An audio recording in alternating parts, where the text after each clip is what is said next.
क्या आप citizenship amendment act को लेके कंफ्यूज हैं और इसका भारत के लिए क्या मतलब है? चलिए जानते हैं कि आखिरकार CAA क्या है और इसे लागू करने से देश में क्या बदलाव देखे जाएंगे। हेलो गाइस, वेलकम है आपका मेरे यूट्यूब चैनल पर। हाल ही में आने वाले लोकसभा चुनाव से पहले सेंट्रल गवर्नमेंट ने सोमवार 11 मार्च को सिटीजनशिप अमेंडमेंट एक्ट को लेकर नोटिफिकेशन जारी कर दी थी। हालांकि मोहर तो इस पे 5 साल पहले ही लग चुकी थी, लेकिन यह अब तक यहाँ लागू नहीं हो सका। लेकिन 11 मार्च को मोदी सरकार ने CAA को लेकर नोटिफिकेशन जारी कर दी थी। सिटीजनशिप अमेंडमेंट एक्ट या नागरिकता संशोधन कानून 2019 भारत के उन 3 पड़ोसी बहुल्य देश पाकिस्तान, बांग्लादेश और अफगानिस्तान के उन माइनॉरिटीज को भारतीय नागरिकता देने का रास्ता खोलता है जो दिसंबर 2014 तक किसी न किसी परेशानी का शिकार होकर भारत में शरण लिए हुए हैं। वैसे तो इसमें non Muslim minorities Hindu, Sikh, बौद्ध, जैन, पारसी और ईसाई समुदाय के लोग भी शामिल हैं। आपकी जानकारी के लिए बता दें कि पहली बार CAA 2016 में लोकसभा में पेश किया गया था।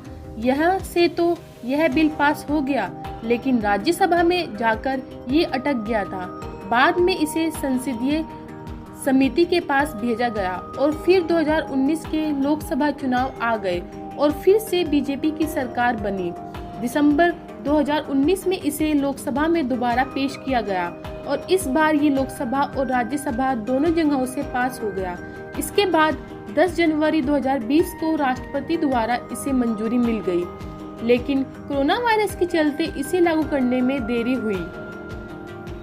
CAA लागू होने के बाद किसे नागरिकता देनी है और किसे नहीं, इसका पूरा अधिकार केंद्र सरकार के पास होगा। पाकिस्तान, अफगानिस्तान और बांग्लादेश से आए हिंदू, सिख, बौद्ध, जैन, ईसाई और पारसी धर्म से जुड़े रेफ्यूजीज को भारतीय नागरिकता दे दी जाएगी। जो लोग दिसंबर 2014 से पहले भारत में आकर बस गए थे, केवल उन्हीं लोगों को नागरिकता दी जाएगी। जानकारी के मुताबिक CAA कानून के तहत उन लोगों को इलीगल इमिग्रेंट्स माना गया है जो भारत में वैलिड ट्रेवल डॉक्यूमेंट, पासपोर्ट और वीजा के बिना घुस आए हैं या फिर वैलिड डॉक्यूमेंट्स के साथ भारत में आए हैं, लेकिन टाइम पीरियड से ज्यादा समय तक यहाँ रुके हुए हों। भारत के माइनॉरिटी कम्युनिटीज, विशेषकर मुसलमानों पर सिटीजनशिप अमेंडमेंट एक्ट का प्रभाव चिंता का विषय रहा है। हालांकि प्रभाव पर सटीक क्वांटिटेटिव डाटा प्रदान करना चैलेंजिंग है। ऐसे कई कारण हैं जो माइनॉरिटी कम्युनिटीज पर CAA के संभावित प्रभावों पर प्रकाश डाल सकते हैं। जैसे पहले प्रभाव जाने, एलिनेशन एंड फियर यानी अलगाव और भय।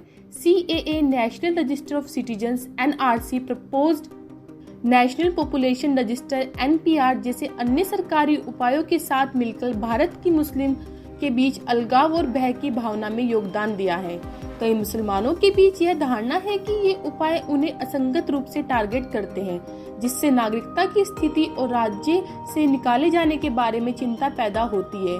वहीं पर अगर हम दूसरा प्रभाव देखें, राइज इन हेट क्राइम्स यानी घृणा अपराधों में वृद्धि। हाल ही के वर्षों में भारत में रिलीजियस माइनॉरिटी, विशेषकर मुसलमानों को निशाना बनाकर अपराधों और सांप्रदायिक हिंसा में तेजी से वृद्धि हुई है। CAA कानून के लागू होने से मौजूदा तनाव बढ़ सकता है और संभावित रूप से चरमपंथी तत्वों का हौसला बढ़ सकता है। वहीं पर इन कानून और नीतियों का माइनॉरिटी कम्युनिटीज पर आर्थिक प्रभाव भी पड़ सकता है। भारत में मुसलमानों को पहले से ही महत्वपूर्ण सामाजिक आर्थिक चुनौतियों का सामना करना पड़ रहा है, जिसमें उच्च गरीबी दर और शिक्षा और रोजगार के अवसरों तक कम पहुंच शामिल है। जबकि CAA हिंदू, सिख, बौद्ध, जैन, पारसी और ईसाई सहित पड़ोसी देशों को कुछ रिलीजियस माइनॉरिटी के लिए नागरिकता का मार्ग प्रदान करता है। रेफ्यूजी कम्युनिटीज पर इसका वास्तविक प्रभाव देखा जाना बाकी है।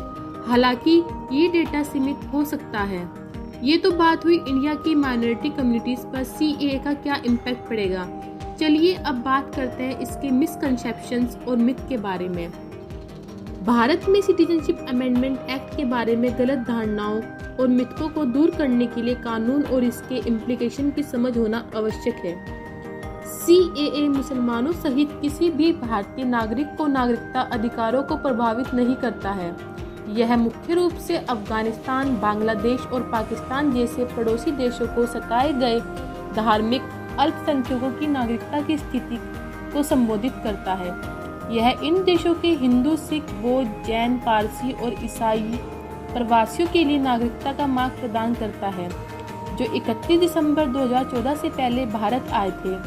वहीं पर मिसकंसेप्शन ये भी है कि CAA मुख्य रूप से पड़ोसी देशों को प्रताड़ित अल्पसंख्यकों को नागरिकता प्रदान करने से संबंधित है, न कि मुसलमानों को निर्वासित करने से।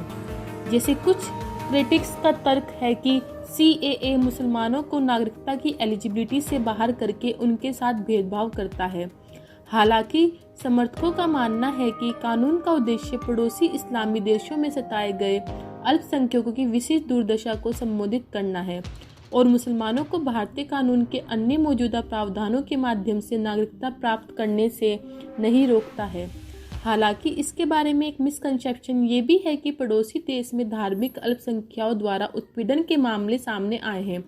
आलोचकों का तर्क है कि धर्म के आधार पर CAA का सिलेक्टिव अप्रोच भारत के लोकतंत्र के सेकुलरिज्म को कमजोर करता है। CAA से जुड़ी गलतफहमियों को दूर करने के लिए इसके प्रोविजन, हिस्टोरिकल कॉन्टेक्स्ट और डिफरेंट कम्युनिटीज पर इसका प्रभाव भी सावधानीपूर्वक जांच की आवश्यकता है, जबकि कानून कंट्रोवर्शियल बहस और कानूनी चुनौती का विषय बना हुआ है।